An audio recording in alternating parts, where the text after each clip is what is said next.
Pronto. Olá, pessoal. Como vão? Bom dia, boa tarde, boa noite. Eu estou aqui para fazer um recorrido, melhor dizendo, pelo primeiro bloco de Ciência, Tecnologia e Sociedade da nossa disciplina, para ajudar, digamos assim, a clarear um pouco mais, encaminhar um pouco mais, de forma mais direta, a preparação de vocês para a nossa primeira avaliação, que vai acontecer na próxima quarta-feira. E para fazer isso, eu vou falar de forma corrida sobre os dois blocos que nós tivemos nessa primeira unidade. Até porque aqui são pontos de revisão e prestem bem atenção, pontos de spoiler de prova também, certo? Mas a ideia é que vocês façam o que com isso? Primeiro, que já tenham lido os textos. Isso, com certeza, se isso aconteceu, com certeza não há problema nenhum grave para resolver, porque está tudo lá. Depois, que vocês possam ir nos links dos vídeos específicos de cada aula, né, as nossas videoaulas, possam revê-las para refrescar a memória. E depois, além das próprias anotações de vocês, estejam tinindo para o dia da prova. Primeiro, sobre isso, o dia da prova, é importante lembrar, a nossa prova será realizada pelo próprio SIGA, tá bem? A atividade já está cadastrada, mas vocês só vão conseguir acessar no horário específico da aula de vocês. Então, horário de início e final da aula de vocês, a prova vai estar disponível. Chamo a atenção para uma coisa muito importante. Vocês já devem ter se dado conta que o SIGA tem um tempo de expiração da página. Então, fiquem sempre atentos à tela de vocês, procurem estar sempre avançando. Se eu não me engano, a nossa prova ela aparece toda de uma vez, então, de forma que dê um clique, faça qualquer coisa, de forma que sua tela esteja sempre reativada na temporalidade do próprio SIGA. Porque às vezes a pessoa abre a prova e respondeu uma questão, aí saiu, sei lá o que aconteceu, foi fazer outra coisa, minimizou, esperou tempo demais, o SIGA atualizou e a pessoa pode ter algum problema com isso. Então, para vocês ficarem ligados também nessa situação. Deixa eu organizar aqui o meu microfone para ficar melhor aqui a organização. Espera aí. Piorou. Tem um peso aqui, deixa eu colocar aqui em cima da mesa. Pronto, agora ficou melhor. Então vamos lá. A nossa primeira unidade de CTS, isso já foi dito, mas hoje é revisão. Ela é dividida em dois blocos. Cada bloco desse tem uma grande pergunta. E ela é grande porque para falar de cada uma dessas perguntas, nós teríamos que ter uma disciplina específica, né? Mas não é o caso. Então a gente vai fazendo escolhas para trazer para vocês essas noções que são todas elas mais ampliadas do que é, e aí os dois blocos, que são as duas perguntas, o que é a ciência, o que é a tecnologia. Então, eu fiz escolhas de texto, construí as videoaulas, para que a partir disso daí nós pudéssemos questionar, lançar dúvida, desconfiar da primeira noção, do primeiro conceito, da primeira ideia de ciência que nós já trazemos de base e que geralmente está linkada com aquela que está no que eu chamo de registro geral, que está também nos nossos dicionários. Sempre lembrando que o que está no dicionário não está errado, mas é insuficiente, especialmente para vocês que são bacharelandos em ciência e tecnologia, bacharelandos também nas engenharias. É insuficiente imaginar que ciência e tecnologia se resumam apenas a um verbete de dicionário. Então, fazendo esse exercício do que Descartes nos ensina, né, desconfiar da primeira informação, e também fazendo aquele exercício de hackear a informação inicial, hackeando para trazer outras, é que a gente age aqui em CTS. Vamos ao nosso primeiro bloco, o que é a ciência. Tivemos aí 3 textos, 3 videoaulas e 3 encontros para trabalhar esse primeiro bloco, porque ele requer mesmo uma atenção maior, até porque quando estamos já finalizando o que é ciência, nós já estamos sinalizando o que vem no que é tecnologia, que nós trabalhamos um texto em 2 encontros, né? Um texto maior, que foi dividido em 2 partes, e as videoaulas de o que é a tecnologia. Eu fiz uma coisa nova esse semestre, eu fiz uma série, né? A série Hacker como Atitude, que está dividida em 5 pequenos episódios, cada um tem entre 5 e 6 minutos. Só o último episódio que tem um pouquinho mais, talvez 8 minutos e alguma coisa. Mas eu fiz essa série para que a gente pudesse esmiuçar cada um daqueles pensadores e pensadoras que a gente está chamando de hacker. Então, no nosso primeiro bloco, que é a ciência, nós iniciamos com o texto Para Pensar Bem. Esse texto, vocês vão lembrar, é da antropóloga norte-riograndense Maria da Conceição de Almeida, Ceissa Almeida, que está dentro de um livro que se chama Natureza Me Disse. Neste texto que vocês leram especificamente, chamado Para Pensar Bem, nós trouxemos à tona as noções de informação, conhecimento, sabedoria. E fixamos o nosso olhar especialmente no que diz respeito a conhecimento. Falamos dos outros dois e são importantes também, mas aqui para frisar na nossa revisão, conhecimento que o autor Jean-Marie Pelt, o biólogo citado lá no texto e na videoaula, divide em 3 níveis que não são hierárquicos, apenas 3 níveis de organização. Ele vai dizer que, primeiro, ela vai dizer que conhecimento é o tratamento das muitas informações que nós temos à nossa disposição. Então, tratar, lapidar, unir pedaços para poder construir uma abstração a respeito dos fenômenos da vida, do universo, de todas as coisas que nos rodeiam.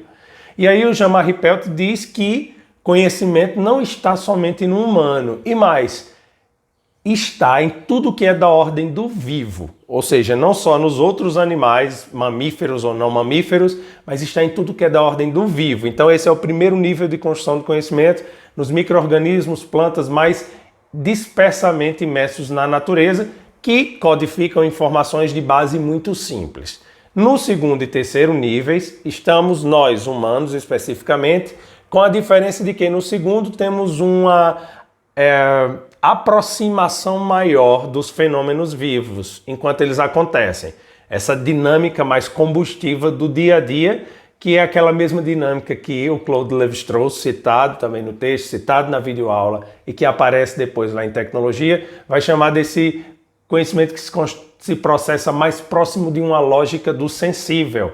Lembrem-se desses links entre autores, entre textos também, isso é muito importante como spoiler para vocês também. E então a autora chama esse segundo nível de saberes da tradição, que são aqueles saberes dos povos originários, os saberes populares também assim chamados. E o terceiro nível de construção do conhecimento se dá numa escala de distanciamento maior, porque é operado por parâmetros pré-concebidos de método, e aí temos a ciência.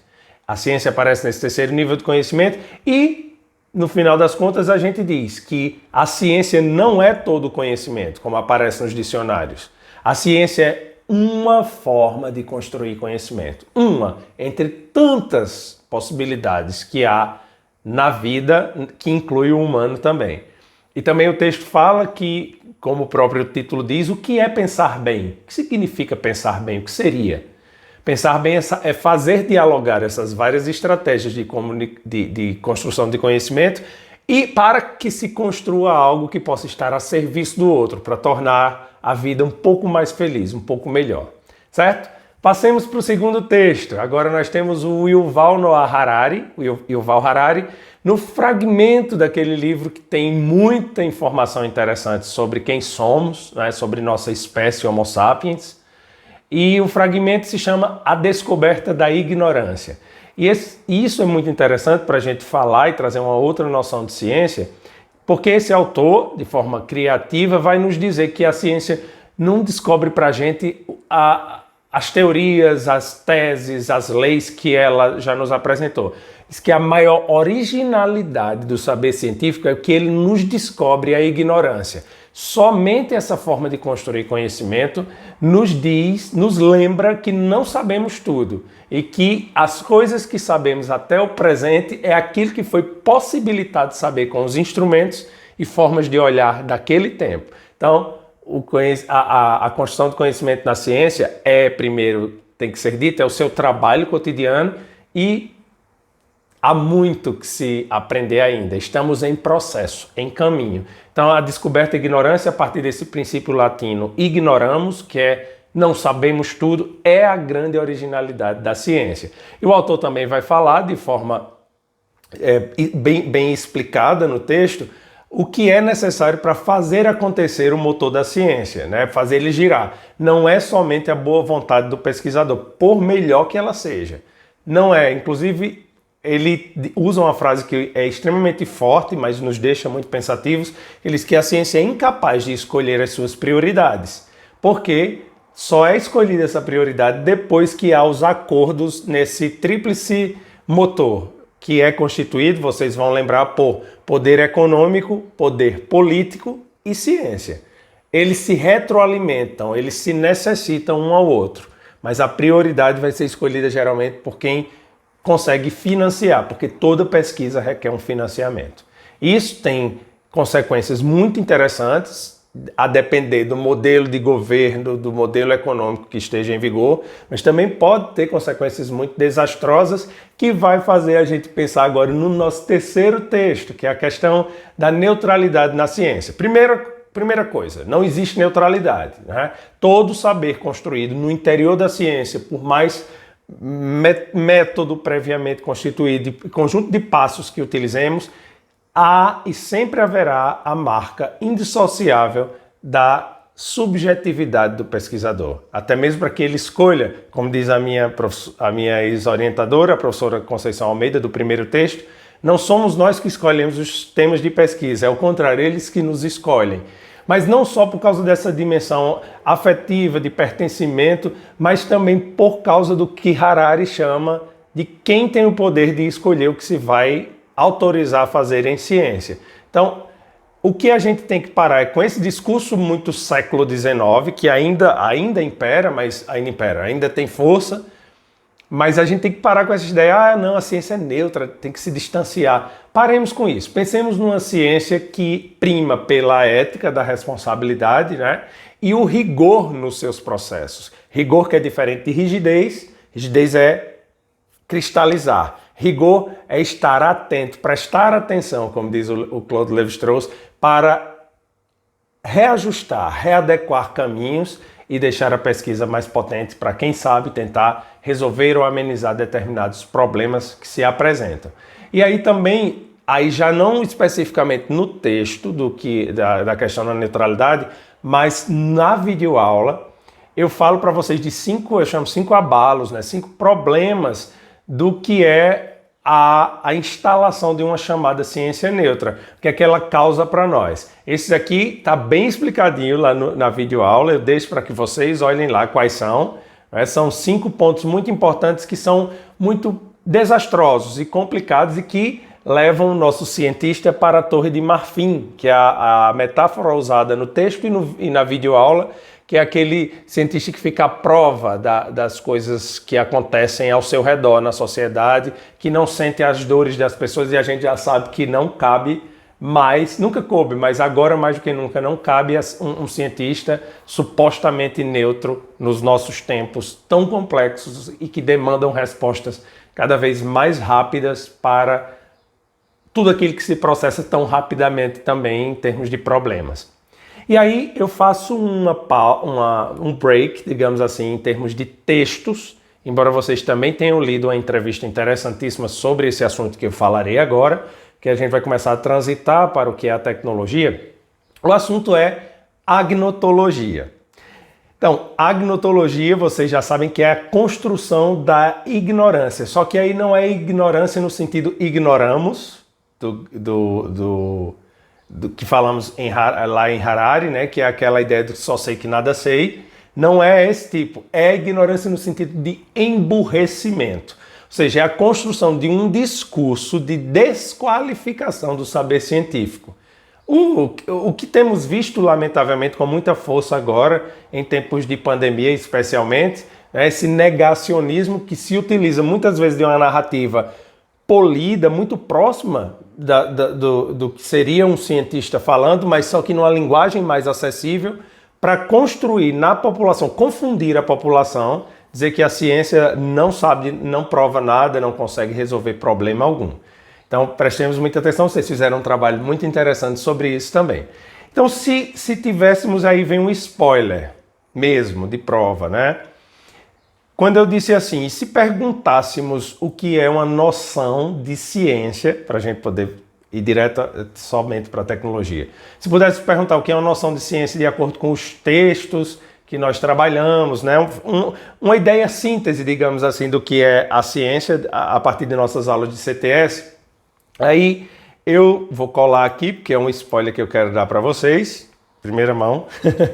A ciência é um empreendimento humano de tratamento rigoroso, lembra? Falei agora, não rígido, tratamento rigoroso e organizado de informações. Ela faz transforma informação em conhecimento, só que de forma rigorosa e organizada, e construção analítica e sistemática de um conhecimento em permanente metamorfose.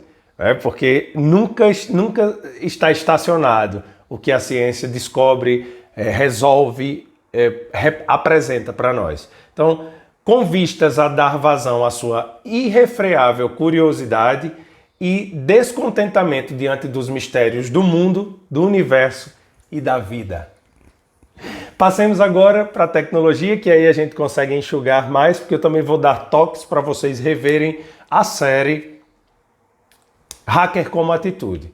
Então nós começamos fazendo aquele exercício de dizer, olha, não é suficiente dizer que tecnologia é um item, uma aplicação, uma aba da ciência, isso é um empobrecimento sem precedentes.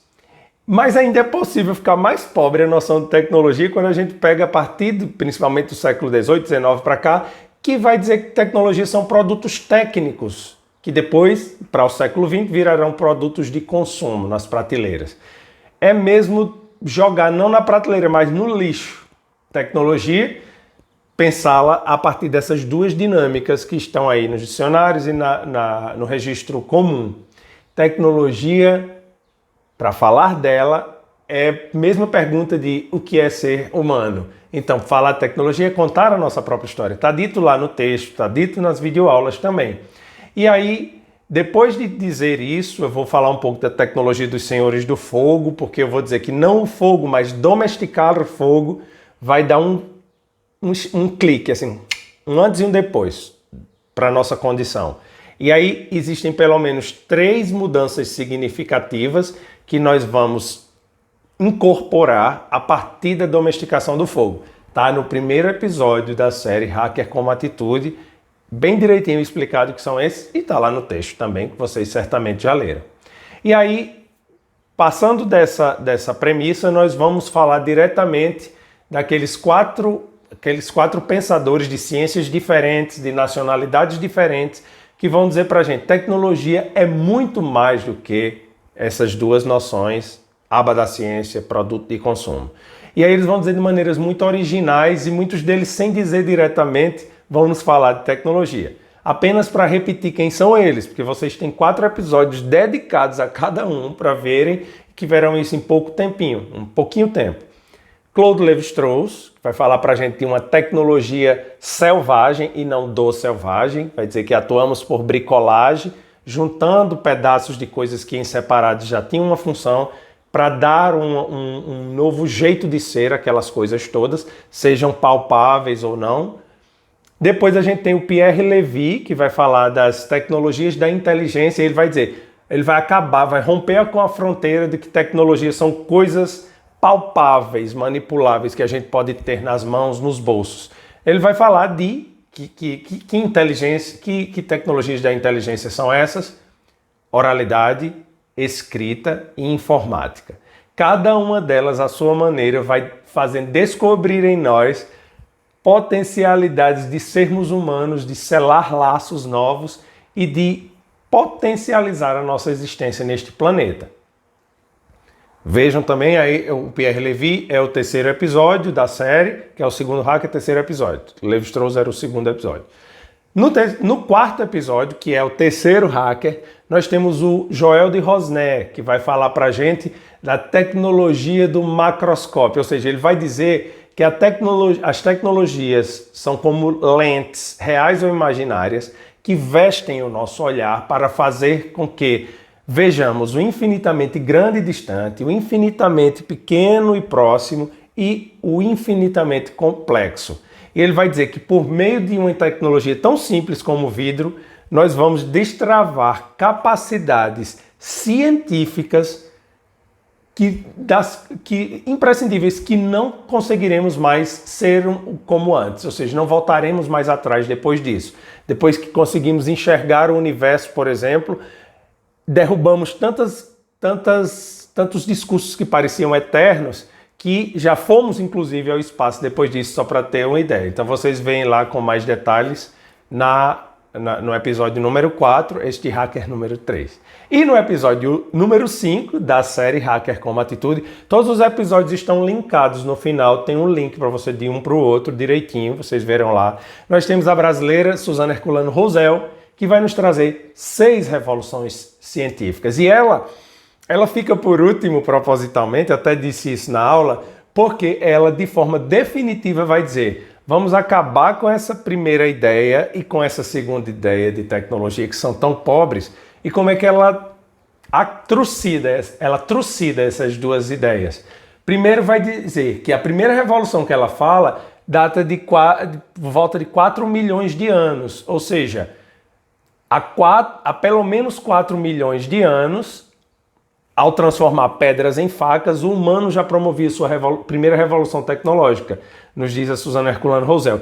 Por que aí ela já quebra com a primeira ideia? Porque se a gente disser que tecnologia é uma aba da ciência, nós vamos resumi-la, datá-la ao século XVII, que é quando as ciências modernas vão aparecer, e menos ainda século XIX, que é quando a aliança ciência e tecnologia vai acontecer. Então, já perde a primeira ideia. E aí, quando ela diz que, por exemplo, transformar pedras em facas, ou mesmo a invenção da cozinha, ela não está falando de produtos de comércio, ela está falando de Aí eu uso muito a expressão clique, porque é a primeira imagem que me vem, né, essa coisa do clique, para dizer que, à medida que uma revolução tecnológica se estabelece, uma revolução cognitiva no nosso jeito de construir conhecimento vem por consequência. Então, o que está em jogo aí não é quanto o preço que vai valer cada tecnologia dessas, e sim o quão mais sensíveis a aprender, quão mais inteligentes, mais capazes de interpretar sinais e o que está à nossa volta, nós vamos sendo capazes de ser, nós vamos nos tornando. Então, ela também derruba a ideia de tecnologia como produto. Então, as 6 revoluções tecnológicas que vão desde transformar pedras em facas até a inteligência artificial, que ela chama de terceirização de nossas atividades cognitivas, aí vocês verão cada um com detalhe lá no vídeo dela, vão operando em nós, destravando em nós capacidades de aprendizagem cada vez mais potentes. E isso, para nos dizer, antes de dizer uma noção de tecnologia síntese, né, para a gente, baseado nas aulas que tivemos, para lembrar que ciência e tecnologia estão no mesmo patamar do existir. Nós ainda teremos na segunda unidade o que é a sociedade, mas ciência e tecnologia estão aqui. E não ciência aqui e tecnologia aqui. Elas estão iguais. E é por isso que se fala aliança entre ciência e tecnologia. Porque só faz aliança quem tem condições de falar de igual para igual. Então, são duas nuances muito importantes do existir humano. E quando eu digo existir, é mesmo de estarmos vivos ainda hoje, de termos resistido a tantas intempéries e termos saído da condição de presas para implacáveis predadores. E, para terminar, uma noção síntese de tecnologia, baseado em tudo isso que falamos nas nossas aulas, é que ela é o resultado da transformação da curiosidade humana em intercâmbio com a natureza estendida e com os fenômenos da vida, fazendo daí emergir ideia, palavra ou artefato palpável e manipulável para fazê-lo sobreviver enquanto espécie, potencializar a sua existência, acessar o infinitamente complexo, comunicar e encurtar distâncias geográficas e também existenciais. Então, falar de tecnologia, falar de ciência é falar da necessidade, da urgência de sermos humanos e um humano em complementaridade com o que está à nossa volta. Então, pessoal, acredito que esse passeio aí em tempo recorde, num fôlego só, possa nos ajudar a melhorar ainda mais a nossa preparação para a prova. Lembrando que a matriz está nos textos. Quando eu digo isso, quem lê os textos e quando tiver a oportunidade de ver a prova vai dizer realmente o professor tinha razão. Como suporte, vocês têm as videoaulas. E esse aqui são apenas pontos, porque são insuficientes para a prova como um todo. Então, até a nossa volta, né, para as aulas na segunda unidade. Antes disso, boa prova para vocês. Prestem bem atenção nos enunciados, que não tem segredo nenhum na nossa prova. Um abraço e até logo!